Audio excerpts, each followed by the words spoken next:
अपने सपनों को दबाइए मत। वाह वाह, अपने सपनों को एक उड़ान दीजिए, है ना। अगर कोई बीच में आया तो मैंने उसको या तो समझा दिया और या फिर मैंने कहा कि आप साइड में लेकिन आपने अपना लक्ष्य को नहीं छोड़ना है। आपने ये सोचना चाहिए मेरी आखिरी सांस हो लेकिन मैंने उसको कंप्लीट करना है। अब अगर एवरेस्ट की या माउंटेनिंग की बात करें तो इट्स टोटली डेथ जोन। समाचार कैरी मुख्यालय में अंतर्राष्ट्रीय महिला दिवस के अवसर पर आयोजित नारी गौरव सम्मान कार्यक्रम में बतौर मुख्य अतिथि पहुंची पंचकुला से डीएसपी एवं पर्वतारोही ममता सोदा जी का भव्य स्वागत व सम्मान किया गया। महिलाओं के सशक्तिकरण और समाज में उनकी भूमिका पर अपने विचार साझा किए। उन्होंने अपने अनुभवों से प्रेरक बातें कही जिससे मौजूदा लोग प्रेरित हुए। तालियों के साथ आप स्वागत करें माननीय ममता सोदा जी का, जिन्होंने अपने हौसले से, जुनून से, जज्बे से उन तक खड़ा होकर के स्वागत करें। आप बहुत बहुत स्वागत है मैडम ममता सोदा जी आपका। आप बतौर मुख्य अतिथि यहाँ पर पहुंचे हैं अंतर्राष्ट्रीय महिला दिवस के इस शानदार सम्मान समारोह में। आपका बहुत बहुत स्वागत है, बहुत बहुत अभिनंदन है, वंदन है। मैडम ममता सोदा जी एक ऐसी महिला जिसने अपने जुनून, जज्बे, हौसले से वो कर दिखाया है जो बहुत कम लोग कर पाते हैं, जो सभी श्रेष्ठ नारियों का सपना होता है। इन्होंने पर्वतारोही के तौर पर और अपनी सेवाओं के तौर पर उन तमाम नारियों के लिए एक अप्रतिम मिसाल पेश की है कि महिलाएं किसी से कम नहीं है, महिलाएं बराबर का हक रखती है। एक बार पुनः जोरदार तालियों से आप स्वागत करें ममता सोदा जी का। बहुत बहुत स्वागत है, अभिनंदन है जो आपने अपना कीमती समय दिया। आज अंतर्राष्ट्रीय महिला दिवस के अवसर पर समाचार कैरी चंडीगढ़ मुख्यालय में निसंदेह ही उम्मीद से ज्यादा बहुत अच्छा कार्यक्रम हो रहा है। सबसे पहले आज के मुख्य अतिथि हमारी बहन, बहुत ही सम्मानित, बहुत ही संघर्ष करके हर उस परिस्थिति से लड़के समाज में एक स्थान बनाने वाली ममता सोदा जी को बहुत बहुत अभिनंदन, स्वागत, नमस्कार।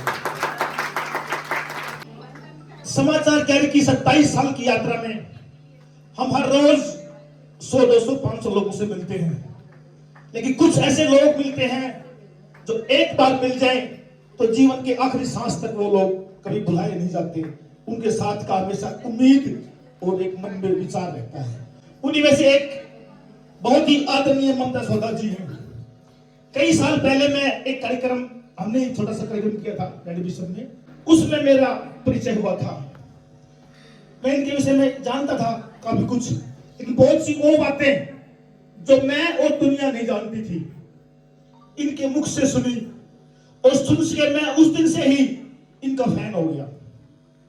मैं कभी किसी की सुंदरता का फैन नहीं होता, मैं पैसे का फैन नहीं होता, मैं गुणों का, बलिदान का, त्याग का और संघर्ष का। जिस व्यक्ति ने कुछ संघर्ष करके आगे बढ़ा है, कोई मुकाम हासिल किया है, मैं तहे दिल से उस व्यक्ति का इज्जत करता हूं, चाहे साल में मिले, 2 बार नहीं। ममता सोदा जी पर्वतारोही भी हैं, वर्तमान में पंचकुला हेडक्वार्टर में डीएसपी हैं, लॉ एंड ऑर्डर में हैं, बहुत अच्छी सेवा दे रही हैं और बहुत ही इनका नाम एक ऐसा नाम है, ईमानदारी की मिसाल है। इन्होंने महिलाओं के लिए बहुत अच्छे कार्य किए हैं और पर्वतारोही है ये।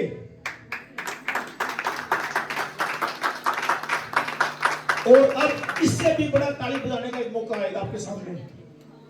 ये कोई बहुत बड़े पैसे वाले से नहीं है, इनके बैकग्राउंड में कोई इंडस्ट्री उद्योगपति नहीं है। एक सामान्य स्तर के परिवार से उठकर, गांव की मिट्टी से निकलकर, जहां पर मैं अभी बताया थोड़ी देर पहले कि परंपराओं का बोझ, समाज की बहुत बड़ी जिम्मेदारियां पैरा, और उन समस्याओं से जूझते हुए गांव देहात की मिट्टी से निकलकर इन्होंने समाज में इतना ऊंचा रुतबा पाया है। तो समाचार कैरी ने देशभक्तों की टीम तैयार की है। उस टीम में हमारी बहन ममता सोदा भी हमारे साथ हिंदुस्तान के 5 राज्यों में हम चुन के उन लोगों की टीम तैयार कर रहे हैं। उन देशभक्तों की, बहनों भाई की टीम तैयार कर रहे हैं जो समाज को बदलना चाहते हैं, जो व्यवस्था को बदलना चाहते हैं, और समाज जो प्रतिबंधों से है उससे मुक्त होकर सभी समाज में एक जैसे हो, उनका एक प्रयास है और संकल्प है। 8 साल से हर मौके पर महिलाओं को पगड़ी बनाकर सम्मान देता है। हम इस समाज को बदलना चाहते हैं, इस समाज की हर उस बात को बदलना चाहते हैं जिस की परंपरा से लोग दुखी होते हैं, लोगों को अपमान होता है। वाह जी वाह, बहुत जोरदार तालियां बजाइए आप ममता सौदा जी के लिए। आज के मुख्य अतिथि माननीय डीएसपी महोदया ममता सौदा जी का बहुत बहुत स्वागत है, अभिनंदन है। नारी शक्ति सम्मान, नारी गौरव सम्मान समाचार कैरी मीडिया समूह का यह शानदार प्रयास है जी। और बुके देकर के स्वागत कर रहे हैं टीम समाचार कैरी की ओर से आदरणीय ममता सौदा जी। मैम आपका बहुत बहुत स्वागत है। एक बार समस्त टीम ममता सौदा जी को स्वागत करेंगे। समृद्धि चित्र भेंट करके सम्मानित करेंगे। नारी गौरव अवार्ड से विभूषित किया जा रहा है ममता सौदा जी को। जोरदार तालियां बजा करके आप सम्मानित करें ममता सौदा जी को।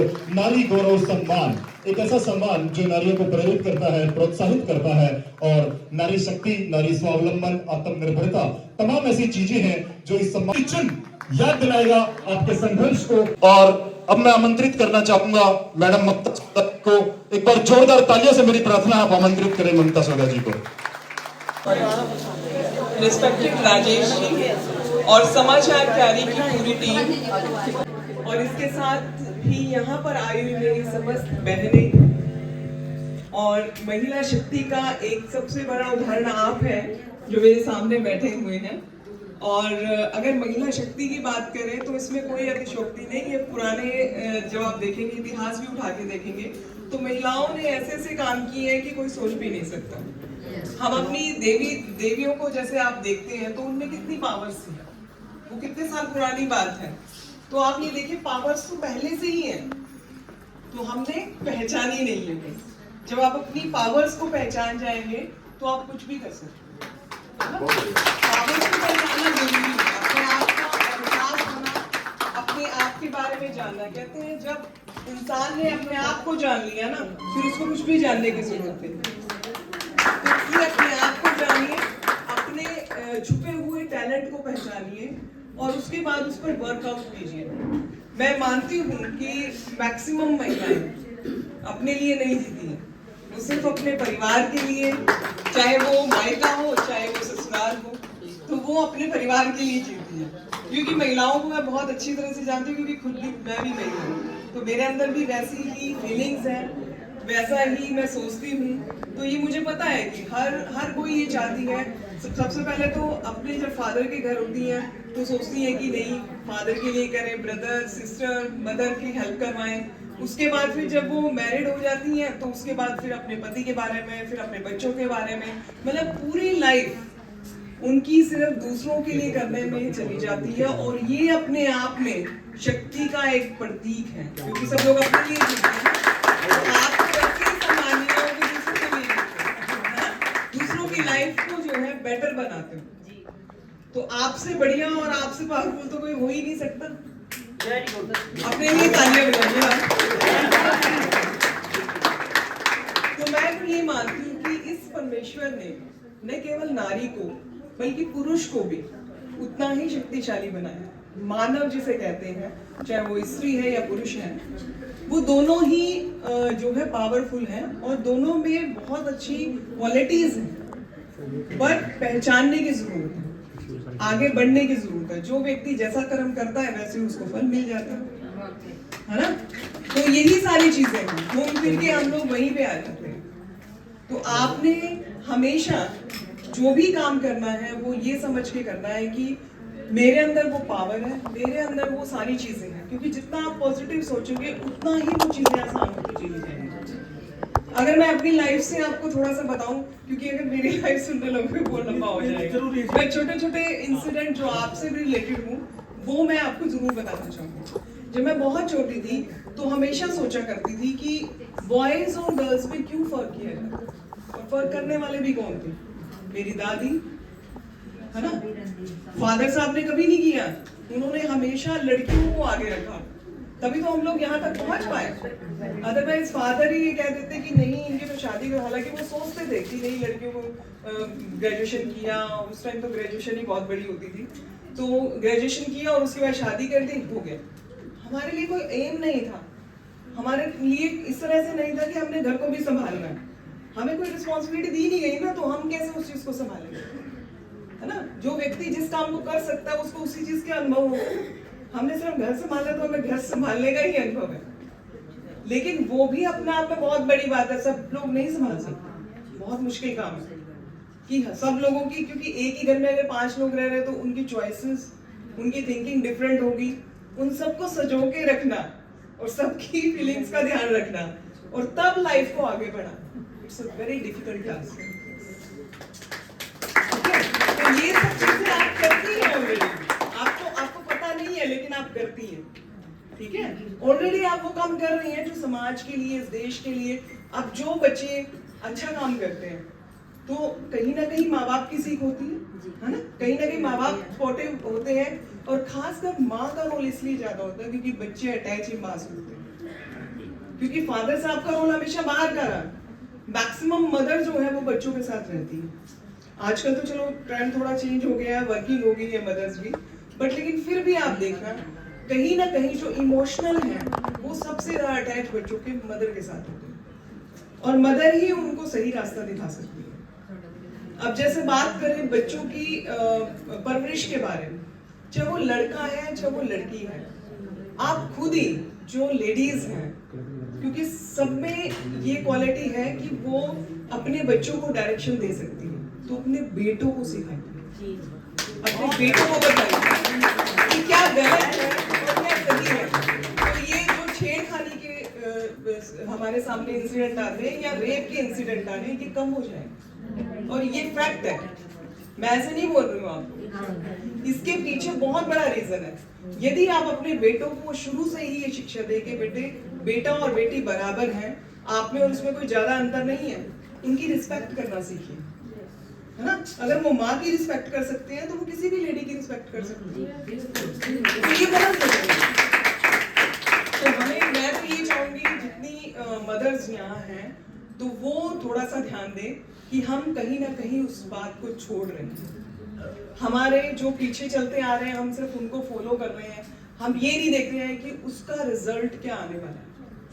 तो आज जरूरी है हमें इस बात को कहने की और उसको प्रैक्टिकली करने की कि बॉयज को समझाना बहुत जरूरी है, बेटे सही क्या है गलत क्या है, ये करना चाहिए और ये नहीं। देखो बच्चों से जब वो थोड़े से बड़े हो जाए ना तो फ्री टॉक करो, कोई शर्माने की जरूरत नहीं है। कल को कोई बात आपको सुनने को मिले बाहर से, इससे बढ़िया है कि आप उसको बता दें, है ना। क्यूरियोसिटी होती है, एक एज होती है, टीनेजर्स होते हैं, तो वो डेवलपिंग स्टेज होती है, उसमें बच्चों को बताना बहुत जरूरी है। हम क्या करते हैं, हम थोड़ा शाई फील करते हैं, हम बच्चों से बात ही नहीं करते, हम सिर्फ नेगेटिव या अदर वे में उनको थोड़ा सा बता देते हैं। उससे क्या होता है, वो नेगेटिव पॉजिटिव दोनों में से कोई एक ले सकता है, ठीक है, लेकिन उनको क्लियर करना जरूरी है, डाउट्स को क्लियर करना जरूरी है। सेक्स एजुकेशन वैसे नहीं दे रहे हैं, उसका एक रीजन है। तो ये चीजें मदर बहुत अच्छे से बता सकती है बच्चों को, चाहे वो लड़का है चाहे वो लड़की है, और दोनों को इक्वली ही आप उनकी परवरिश भी करें, एजुकेशन भी दें और उनको जितना हो सके इक्वल रखें। जब आप अपने घर में इक्वल रखोगे तो बाहर भी उनकी मेंटेलिटी इक्वलिटी में भी, है ना। जो अब चेंज आ रहा है, नए बच्चों में काफी चेंज आ रहा है, वो कहीं ना कहीं समाज में इस तरह की चीजें, जैसे आप मदर्स हैं, आप लोगों ने इस तरह की शिक्षा दी है बच्चों को, तभी तो वो आगे फिर उस चीज को बढ़ा रहे हैं। तो आप जैसा दोगे समाज को वैसा मिल जाएगा। तो आप भी पॉजिटिव रहिए, हमेशा पॉजिटिव सोचिए, नेगेटिव मत सोचिए, क्योंकि दुनिया में कोई भी ऐसा काम नहीं है जो नहीं हो सकता, ठीक है। कोई भी ऐसी प्रॉब्लम नहीं है जिसका सॉल्यूशन नहीं है। और नंबर क्या होता है कि ऑप्शन लेना बहुत जरूरी है। जरूरी नहीं है कि जो आप सोच रहे हो वही हो, वो नहीं हो सकता तो उसका एक ऑप्शन भी हो सकता है। तो जब आप ये चीज सोचोगे कि ऑप्शन भी हो सकता है तो बहुत सारी चीजें रिलैक्स हो जाए, है ना। आपको भी बड़ी खुशी होगी कि ठीक है, हाँ ये नहीं ये हो सकता। तो मतलब चेंज को एक्सेप्ट करने की भी कोशिश करो। जब हम चेंज को एक्सेप्ट नहीं करते ना तो हमें फ्रस्ट्रेशन होती है। फ्रस्ट्रेशन से क्या होता है, इरिटेशन होती है। इरिटेशन से फिर सारे काम खराब हो जाते हैं, हमारी लैंग्वेज चेंज हो जाती है, हमारा माइंडसेट चेंज हो जाता है, हम जो वर्क कर रहे हैं उसमें नेगेटिविटी आ जाती है, हम जो कह रहे हैं उसमें नेगेटिविटी आ जाती है। तो ये सारी चीजें कोरिलेटेड है। मतलब अगर आप थोड़ा बारीकी से उसको सोचें ना तो सब चीजें मिली जुली हैं, एक दूसरे के साथ कनेक्टेड है, ठीक है। तो ये चीजें आपने पॉजिटिविटी में लाना है, नेगेटिव को छोड़ दीजिए। क्योंकि नेगेटिव जितना सोचोगे वो उतना नेगेटिव होता चला जाएगा और पॉजिटिव जितना सोचोगे वो उतना पॉजिटिव होता चला जाएगा। मैं आपको अभी बता रही थी कि मेरे इंसिडेंट में जब मैं एवरेस्ट क्लाइम करने के लिए सोचा मैंने, तो उस टाइम में ऐसा नहीं था कि सब चीजें पॉजिटिव थी। तो सबसे पहले अपने परिवार से लड़ना पड़ा, उनको समझाना पड़ा, कुछ ने मना भी किया, रोका भी, लेकिन मेरी जिद इतनी बड़ी थी कि वो कोई काम नहीं आया। और दूसरी बात कि मुझे ये लगता था, मैं पॉजिटिव सोचती थी हमेशा और सोचती रहती हूँ, मैं कभी सोचती मुझे लगता है कि नहीं, ये वर्ल्ड जिस तरह से हम सोचते हैं, नेचर जो है ना बहुत पावरफुल है। जैसा आप सोचोगे वैसा आपके साथ हो जाएगा, ये रियलिटी है। जिस तरह से सुपर नेचुरल पावर है उसी तरह से ये भी रियलिटी है, तो वो कहीं ना कहीं वरी करती है। तो आप लोग जो हैं हमेशा ये ध्यान रखें कि कभी उदास ना हो, ठीक है? कभी ये ना सोचें कि हम लोग कुछ नहीं कर पाते। कोई एक बार नहीं है किसी भी चीज के लिए, ठीक है? जब इंसान ठान लेता है ना तो उसके लिए कोई इस बार नहीं है। 80 ईयर ओल्ड ने भी एवरेस्ट क्लाइम किया, पता है आपको? 80 ईयर ओल्ड जापान के हैं वो, 80 ईयर ओल्ड, उन्होंने भी एवरेस्ट क्लाइम किया है। तो ये देखिए कि कितनी जबरदस्त स्पिरिट है उनकी। लेकिन वो एक दिन में नहीं होता है, इसके लिए बहुत वर्षों तक पूरा अपने आप को मेंटेन करके रखना पड़ता है, अपने आप को संभालना पड़ता है, अपने आप को फिट रखना पड़ता है, अपने आप को मेंटली स्ट्रॉन्ग रखना पड़ता है। वो चीजें तब होती है जब आप शुरू में ही नेगेटिव चलना शुरू कर दोगे तो इतनी एज तक पहुंच ही नहीं पाओगे आप। तो उसके लिए जरूरी है आपका स्ट्रॉन्ग डिटर्मिनेशन। जब वो होता है तो हर चीज संभव है, और किसी भी एज में। एज को छोड़ दीजिए, एज को भूल जाइए, एज कोई मायने नहीं रखती। अगर आप अपने आप को फिट रखते हैं, अपने आप अपनी डाइट का ध्यान रखते हैं, अपनी सारी चीजों का ध्यान रखते हैं, तो कभी कोई प्रॉब्लम नहीं आएगी। हम क्या है, अपने आप को थोड़ा लेथार्जिक बना लेते हैं, है ना? उस वजह से प्रॉब्लम ज्यादा आती है। मैं एक चीज और बता रही थी आपको कि जब मैं बहुत छोटी थी तो बहुत मैंने देखा घर में भी कि बॉयज और गर्ल्स में बहुत फर्क किया जाता था, यहाँ तक कि हमारी डाइट्स के ऊपर। तो वो चीजें मुझे बिल्कुल भी अच्छी नहीं लगती थी। मुझे ये लगता था कि ये ऐसी चीजें क्यों है, ऐसा क्यों है कि लड़के और लड़कियों में इतना फर्क क्यों किया जाता है। तो ये चीजें मुझे कचोटती थी, मुझे चुभती थी ये वाली, और वही चुभन मेरे इस एम का कारण बनी। मुझे ये लगता था कि नहीं, हमें प्रूव करना पड़ेगा। लोगों को ऐसे समझ नहीं आएगी कि हमारे अंदर भी पावर है, हम भी बहुत कुछ कर सकते हैं। जब तक आप प्रूव नहीं करते तब तक कोई नहीं समझता, ना ही कोई जानता और ना ही कोई आपके ऊपर ट्रस्ट करेगा। लेकिन जिस दिन आप प्रूव कर देते हो, आप अपने जो अपने लक्ष्य सोचा है उस पर पहुंच जाते हो, तब ये दुनिया मानती है। तो यही चीज मैंने सोची कि क्यों ना कुछ ऐसा किया जाए। एवरेस्ट नहीं सोचा था उस टाइम तक, एवरेस्ट का मुझे पता भी नहीं था, लेकिन कुछ ऐसा किया जाए जो बिल्कुल डिफरेंट हो, जो ये शो करे दूसरे लोगों की मेंटालिटी को चेंज करे कि लड़के और लड़कियों में कोई फर्क नहीं है, उनको इक्वली राइट्स हैं हर चीज के लिए। तो यही एक चीज थी जिसने मुझे मोटिवेट किया। सेकंड, अपने देश के लिए कुछ ना कुछ करने का एक जज्बा, वो मुझे अपने फादर से मिला। और तीसरा था कि क्यों ना कुछ ऐसा किया जाए जिससे मुझे अपने आप में एक एहसास हो कि नहीं, मैं भी कुछ हूँ, है ना, मेरा वजूद है। तो अपने वजूद के लिए भी करना चाहिए, तो वो भी बहुत जरूरी है।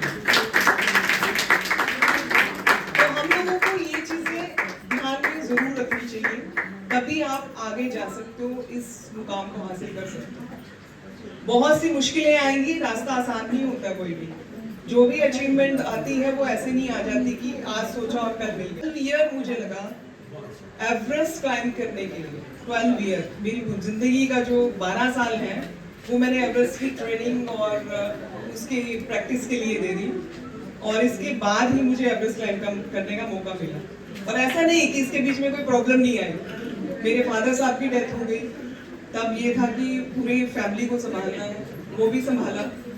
फिर उसके बाद मेरी राइट लेग में बहुत मेजर इंजरी हो गई थी, जो कि 40 फीट से डायरेक्ट फॉल हो गया था। It's dislocation, multiple fracture, everything. और आप यकीन नहीं मानेंगे कि मेरी एक्चुअल क्लाइंबिंग ही उस एक्सीडेंट के बाद शुरू हुई। उससे पहले सिर्फ ट्रेनिंग चल रही थी, बट जो पीक क्लाइंब करने की बात है, पीक पे पहुंचने की बात है, वो उसके बाद शुरू। तो ये देखिए कि जब मैं बेड रेस्ट पे थी तो उस टाइम भी मेरे मन में ये विचार था कि इसको कैसे ठीक किया जाए, पॉजिटिव।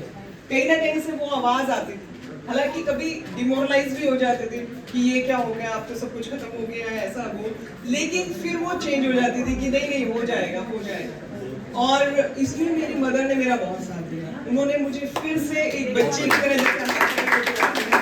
फिर से उन्होंने मुझे चलाया और मुझे हौसला दिया, और हमेशा मुझे बैक में मेरे हमेशा रहती थी। आज भी जब भी मुझे कोई प्रॉब्लम होती है तो वो हमेशा मेरे साथ होती है। तो ये अपने आप में बहुत बड़ी,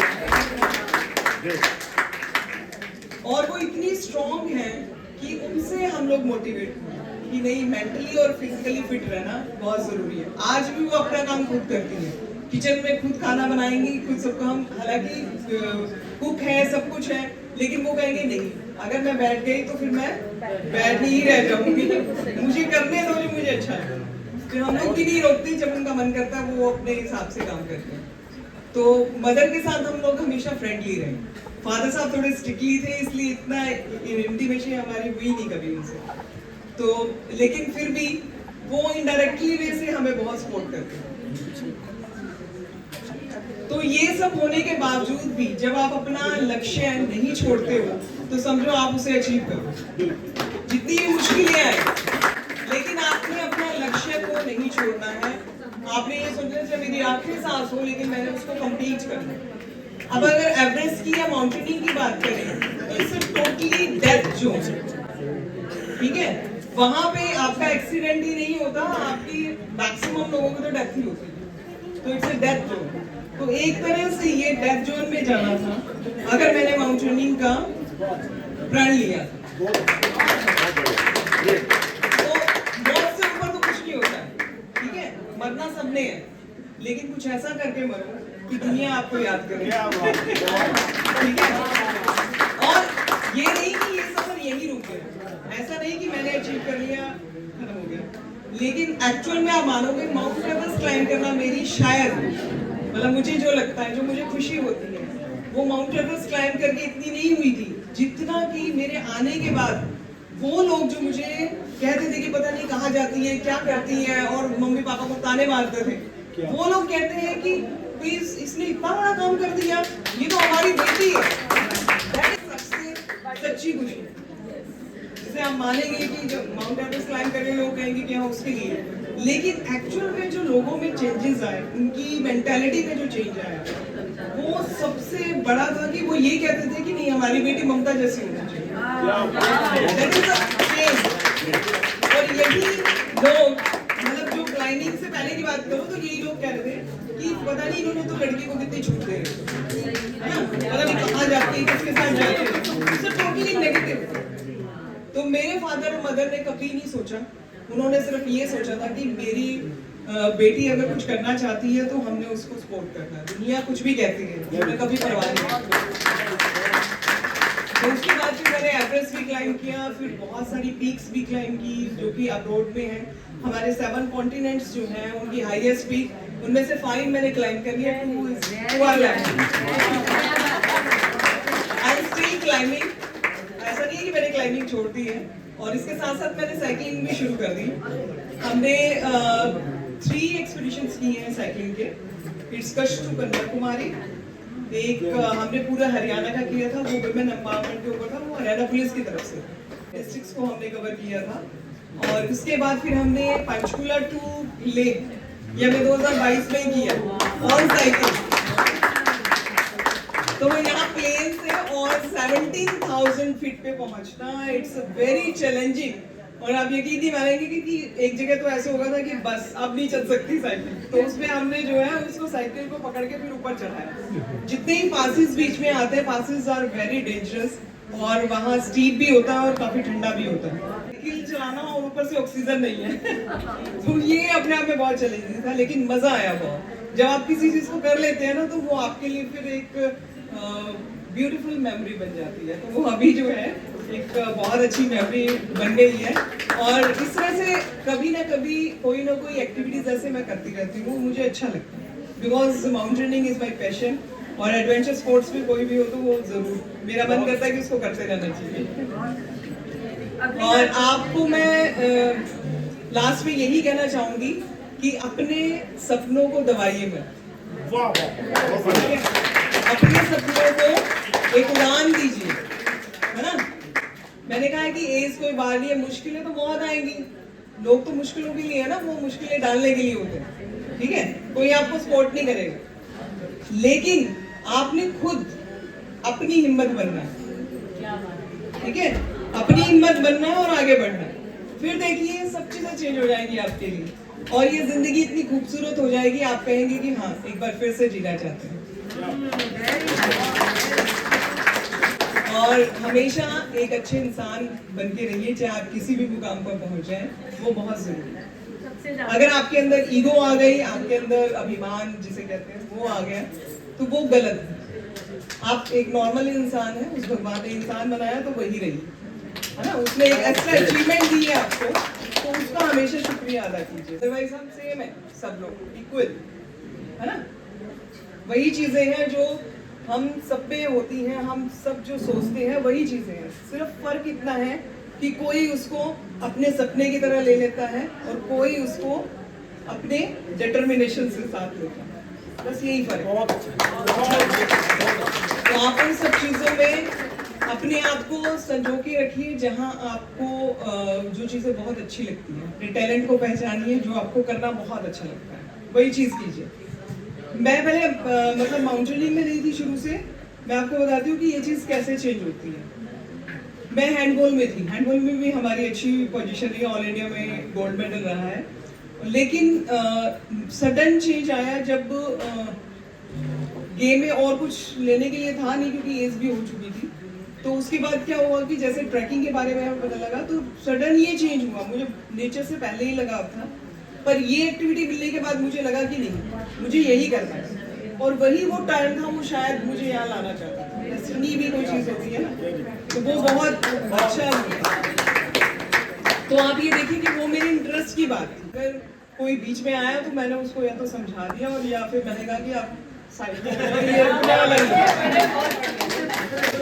अब मैं रुकने वाली नहीं हूँ, आप जो मर्जी आ जाए, ठीक है। तो ये स्पिरिट होना बहुत जरूरी है। जब तक आपके अंदर ये स्पिरिट नहीं होगी कि नहीं बाकी चीजें साइड में, सिर्फ मेरा एम सब कुछ है, तभी आप अचीव कर सकते हो, क्योंकि बाकी चीजें आप आने के बाद भी कर सकते हो ना, अचीवमेंट के बाद भी कर सकते हो, लेकिन ये अचीवमेंट आपको बार बार नहीं मिलेगी। तो उसके एक समय होता है, टाइम होता है, तो अगर आपने वो पहचान लिया, उसको जान लिया, तो आप अचीव कर जाओगे। अगर आप लथार्जिक हो गए, आप सोचोगे कि मैं कुछ सालों बाद करूंगी, तो वो टाइम फिर नहीं आएगा, क्योंकि आज जो डील है, आज जो टाइम है, टाइम हमेशा चेंज होता रहता है। तो अपने आप को, अपने टैलेंट को पहचानिए और उसमें इतनी लगन से लग जाइए कि आप जो है एक अच्छा मुकाम हासिल करें। इन्हीं शब्दों के साथ मैं अपनी वाणी को विराम देती हूँ और आप सबके लिए